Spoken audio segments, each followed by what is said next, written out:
Yo, yo, yo, yo, yo, this is Jeff Altman, the big game hunter, talking to yo. Yo, yo, that's what I'm doing, talking to yo. Well, this is a time I'm going to spend, okay, I get out of the dialect, 15 minutes speaking with you about an aspect of job hunting I haven't spoken with you about before. Because I believe job search doesn't have to be quite as hard, difficult, painful, or even take as long as it does. It's just the skills needed to find a job are different than the skills needed to do it. So I take a little bit of time on a Monday morning to try and set your attitude right, to try and help you be more effective in your job search. Because even though things have picked up, at the end of the day, the fact that things have picked up is irrelevant unless it affects you. So I'm here to help you. Now, this show is brought to you by consultingassignments.com. And that's a site where you can find and fill consulting assignments, full-time consulting positions, temp to permanent contract to hire opportunities anywhere in the world completely free. Posting a job or a resume is free. Searching jobs and resumes is free. The ability to contact one another is free. The only thing the site charges for is if you're going to feature a job or a resume, it is, get this, $10 for 30 days. And if you're going to be featuring more than one job, they're ridiculous. They take the price down from there. So again, consultingassignments.com. Now, when people start to do job search, they kind of leap in and they really don't take any proactive time. Now, you may be the exception to this rule, and most people don't do what I'm going to be talking with you about. So I want to take a little bit of time slowing you down a little bit and getting you to start thinking about you in this equation, your wants, needs, desires, the kind of things that are going to positively impact you and help you know whether this firm you're going to be considering joining is going to be the right place for you. Now, it really just starts off with understanding yourself and getting to know yourself and figuring out the kind of things that really excite you. Is it the work, the team, being independent, without any sort of oversight? What is it that gets you excited in the work environment? And to use these interests and traits and characteristics to start exploring career choices and opportunities. And even after you explore them, even after you start considering this, I want you to take a career assessment test. Because what I've found is, there's a lot of tests, online, and you need to make time to take these tests. Basically, because they're going to give you some insights into yourself, maybe your core competence, your work preferences that are going to help you quite a bit. Now, I can refer you to some of the formal testing services, that offer Myers-Briggs and other services, other tests, but you can select many of the career assessment tests, take them, and start getting some, objective advice about things that would make sense for you. I also want to have you start talking with people that you know and asking them for input. So there are friends of yours, there are people that you've worked with professionally who you could ask for advice and help. So what I've found for myself is it's kind of hard to see myself as others see me. Now, there's a great test that it's called, there's a book called How the World Sees You, written by Sally Hogshead. And she talks about the kind of a number of characteristics that you may be stronger in as others perceive you. I found it very accurate for me. Again, as the world sees you, do a Google search. Often the test is given away for free. The analysis is given away for free. So again, Sally Hogshead, Hogs, head, all one word.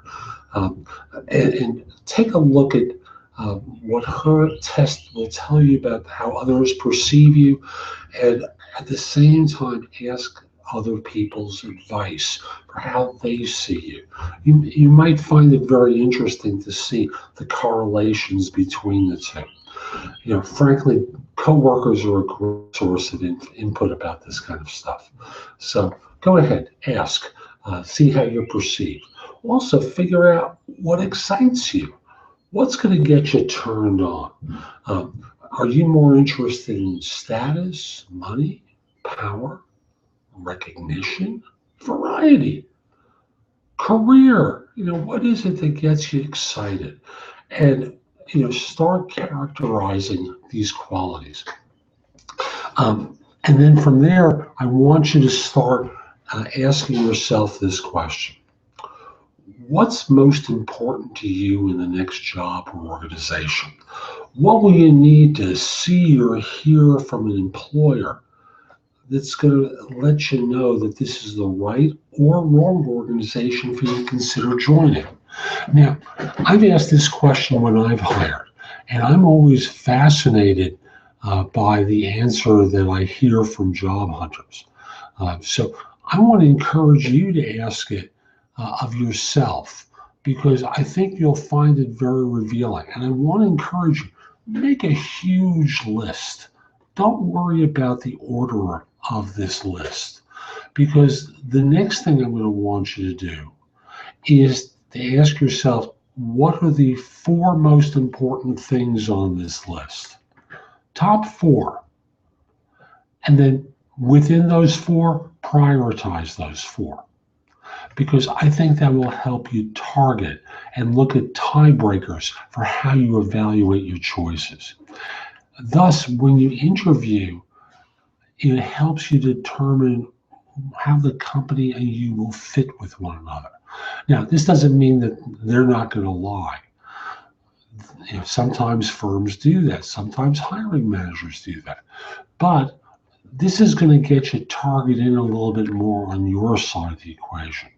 And then I'm going to ask you to ask yourself, what questions will you ask in order to determine whether or not this firm is going to give you what you want?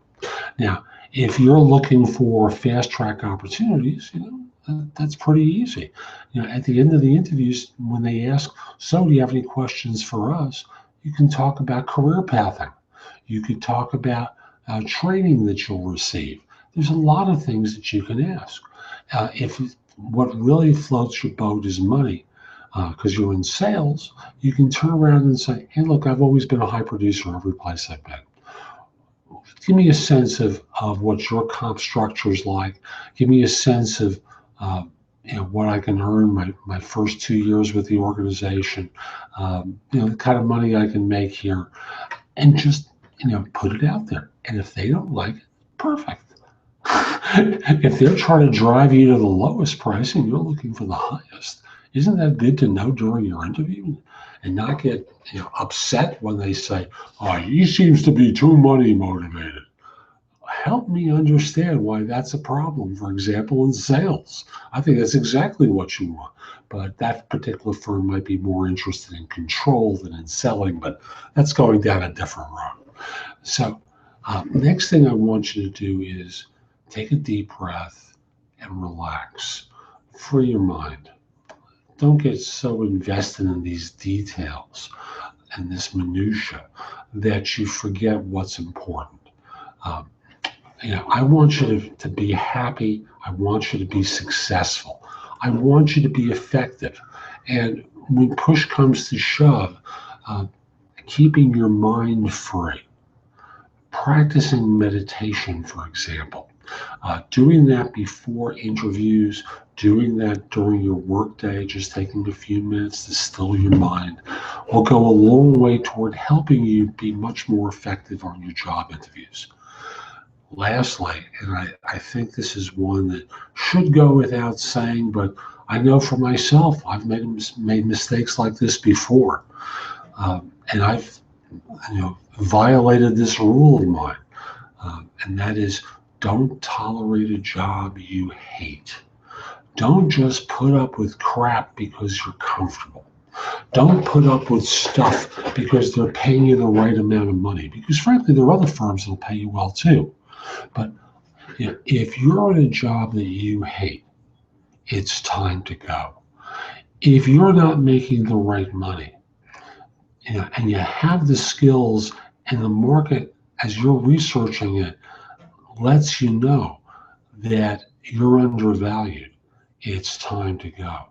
If all day long you're feeling a knot in the pit of your stomach that basically is saying, I'm not real comfortable around here, it's time to go. If you're working for a hiring manager who is just a horse's ass, it's time to go. There are lots of ways that that you're putting up with a job that you hate, and you don't have to do that. So I just wanted to give you some ideas of where to pre-start your search. Obviously, you'll need to do a resume. Obviously, you're going to need to update your LinkedIn profile if you haven't done it recently. But these are things to ask yourself while you're doing that. It's going to help you get prepared so that at the end of all of this, you'll make a good choice.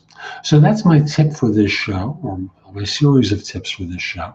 I hope you found them helpful. I also want to encourage you, come over to my website, which is thebiggamehunter.us. I've got a lot more there that you can watch, listen to, or read that's going to help you find work more quickly. So again, my site is thebiggamehunter.us. And if we're not connected on LinkedIn, send a connection request at linkedin.com/IN/The Big Game Hunter. I accept connection requests from people worldwide, except if you're a third-party recruiter or in a country known for scams or spam. Finally, if you have a question about job hunting, you're not alone. Most people do, but make a huge mistake of asking the wrong people for advice. Friends, family, well-meaning, strangers who know a little more than you do, and you're going to follow their advice because you've asked them. Instead, reach out to me through prestoexperts.com. That's PRESTO experts.com, where I'm a job search and career coaching expert. I'd be very happy to answer your question. If for some reason you prefer not using that service and want to contact me through clarify.fm, reach out to me through Clarify, or better yet, contact me through my website. You'll see that there's a tab on the top that references, do you have a question for me, or a question about job search.